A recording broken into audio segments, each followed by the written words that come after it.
Hello, teachers. It's Tim KV, and I want to show you today a quick tour of the Sample MS Learning Target Tracker. This is kind of my form of a gradebook, and I would strongly encourage you to at least consider using this kind of a format. So let me give you a quick tour. First of all, I like to hyperlink the subject directly with the curricular documents. So this takes me right to English Language Arts 8, and I can see all of the curricular competencies, the content, and all of that is right there for me. I refer to that often if it is one click away.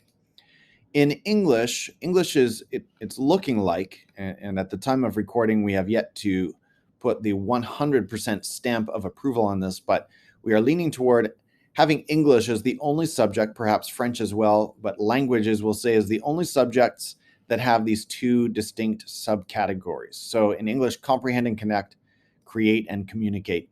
For all the other subjects, there are not going to be these subcategories.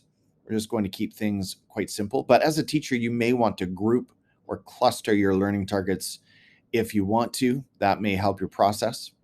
Here, I've written the complete learning target, and I won't read that out loud, but you can see the idea. And I try to include one of these in every lesson just to let students know exactly what we are focused on, what we are trying to learn. Obviously, I've got the date of the activity, the unit it belongs in, the form of assessment.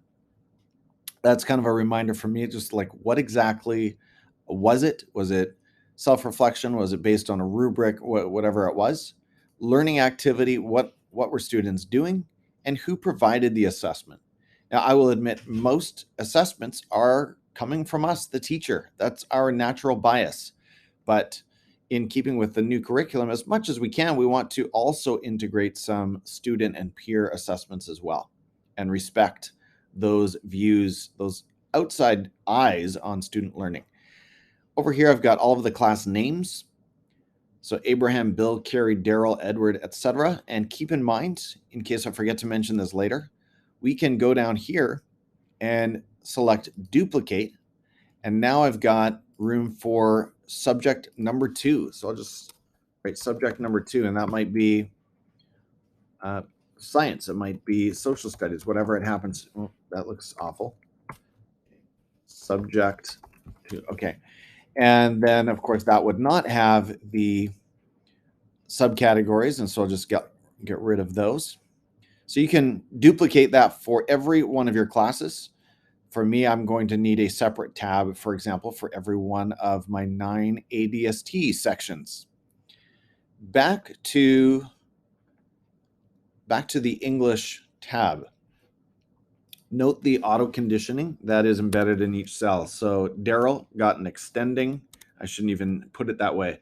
Daryl showed extending skills or extending understanding for this activity. And I'm a stickler for consistency, so I'll use all caps.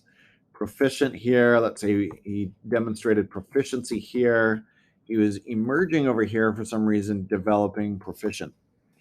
Over time, what you're going to notice is that visually, you're going to see how a student is doing.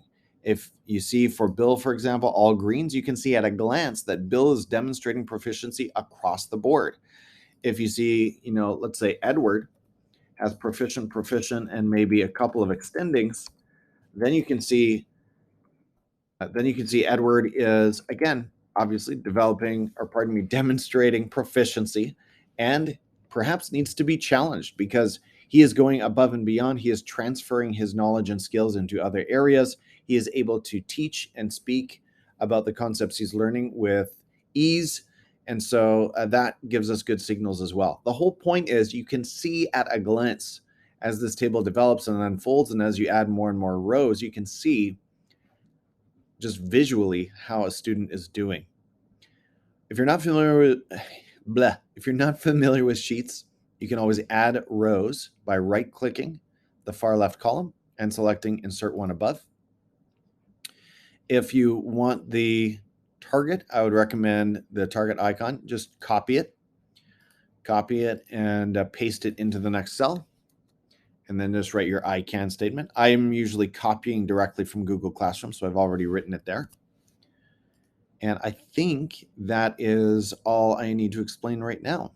So let me know if you have any questions. And again, consider using this tool. It might make your life a little easier come reporting time. You have all of these learning targets ready at your disposal. You know exactly how or the level of knowledge and skill that each student demonstrated for each learning target over time. And by the way, you can repeat learning targets. I mean, for some of these, you're going to have the same learning target maybe multiple times, especially in English. It's going to occur throughout the year. And that is my cue to stop. Talk soon.